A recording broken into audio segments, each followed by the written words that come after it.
Good evening from the farmer's garden. I'm one of the farmers and I'm out taking care of the animals tonight. Alright, so this video is for the homesteaders, the ranchers, the farmers, the cowboys. If you have livestock and you are trying to keep it healthy, this one is for you. Tonight we are going to talk about mineral and why it is important.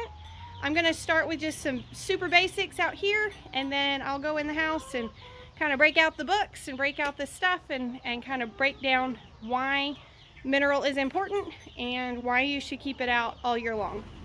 All right. Okay, this is the mineral I'm using tonight. Nothing fancy, just whatever bag was at Atwood's. So this is just an all-stock mineral supplement. This is for the goats. There is a goat-specific mineral because goats do require more copper than other livestock. In fact, other livestock, especially sheep, would be subject to copper toxicity if they used goat mineral. So we'll have to supplement some extra copper for them. But this is what it looks like. It's just a loose mineral. Lots of different pieces there.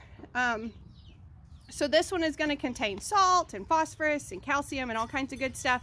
We'll go over all the details later, but I wanted you to see what it looks like. All right, so it is November, almost December.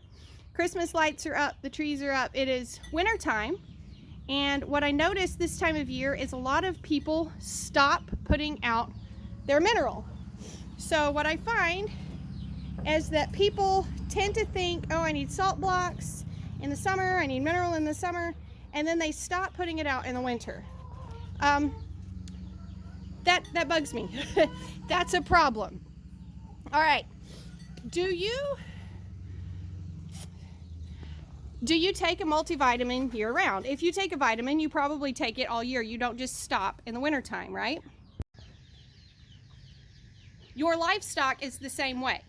They need mineral, they need salt, calcium, phosphorus, they need all those things year round. They don't just need it when it's hot. They don't just need it when they're calving or when they're this or when they're that. They need those minerals all year. If you take a vitamin in the morning, you don't stop when it gets cold. You take it all year round. And the same thing is true for your animals. Now there's several different ways you could put out mineral. I showed you the one that I've got. One of the most popular minerals in East Texas is unfortunately the mineral block. And you'll hear people talk about, oh, I need to get myself a new mineral block. I got to go down to the feed store and get me a new trace mineral block. Please don't. Again, if you take a vitamin in the morning, you do not lick your vitamin to death. You don't take your little vitamin and sit there and go for 4 hours until it disappears. Your animals don't want to do that either. They need mineral that they can actually lick up and consume. You can actually cause harm to your livestock by forcing them to only get their mineral from a mineral block. They either will not sit there and lick it long enough to get the benefit from it, or they will sit there and lick it so long that they will lacerate, cut their tongue, allowing bacteria to get into their tongue, and this can cause something called woody tongue, which is a whole other thing. But it can eventually lead to death of your cow because their tongue gets so stiff, so swollen, they can't swallow, they can't breathe. And all because they were sitting there licking their vitamin. You don't do that. Don't make your animals do that. Another popular thing to put out this time of year, the syrup tub. Now, I'm not knocking it. We've got a syrup tub here too. A syrup tub tends to have molasses. It's got some salt. It's got different stuff in it. This is a good way to add kind of a little extra protein. That rooster is really loud. I'm sorry. I haven't fed him yet. It's a good way to add extra protein and such, but this is not a good way to add mineral to your animal's diet. Even though it has mineral in it, it's just like a mineral block. They're going to have to lick it to death. Give this as well.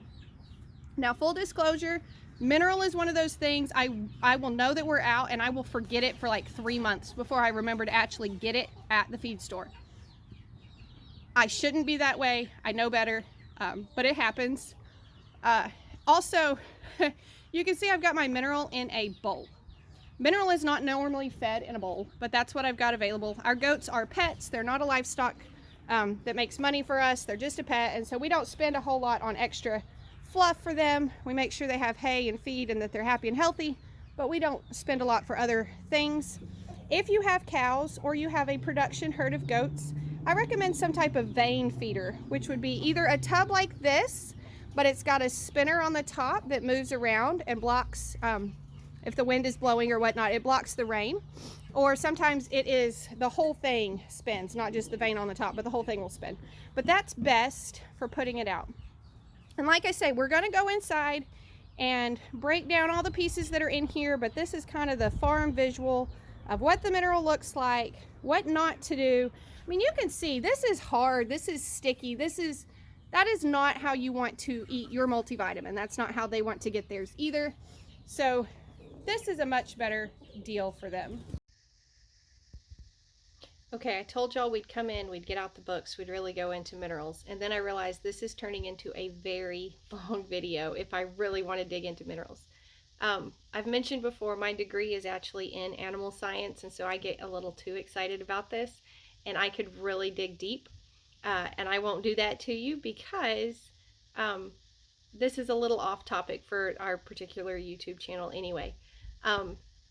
I really want people to understand how important minerals are.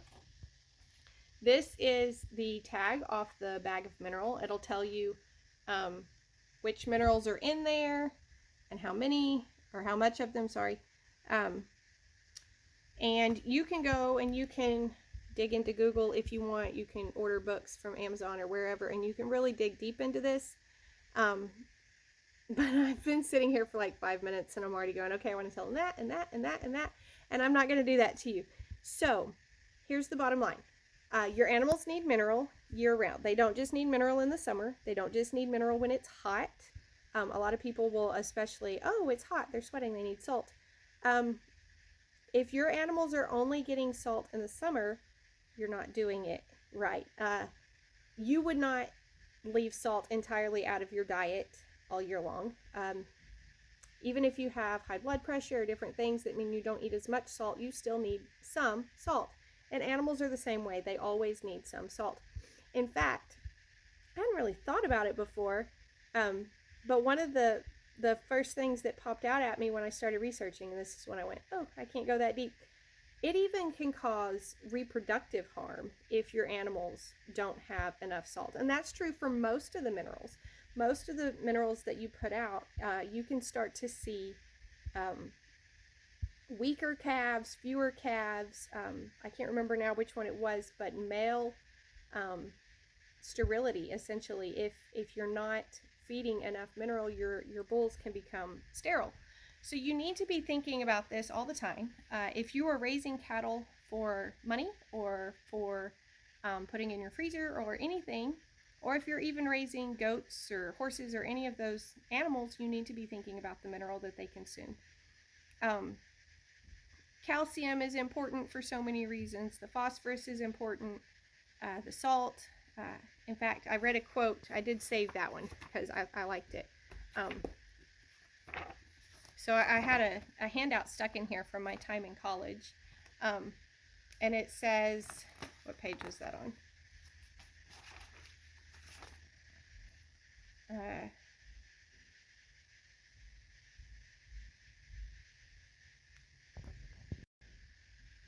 Okay, sorry, I got distracted because y'all, this is so interesting to me. I love it. Because salt affects how the body functions at a cellular level, the most common and most costly result of salt deficiency might be reduced performance.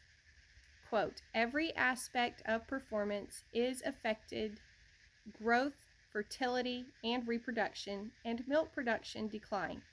Cattle simply don't perform to their genetic potential.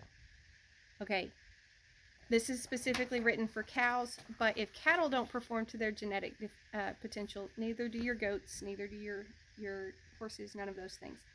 So as it gets cooler, as you maybe try to think of something that you can save money on, make sure that you're not saving money on mineral.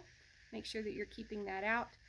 Again, I really don't like the mineral blocks. I had a ag professor explain it this way. He's like, well, the old timers will say, well, they keep making them, so they must be good. And he said, well, you keep buying them, so they're still making money off of you.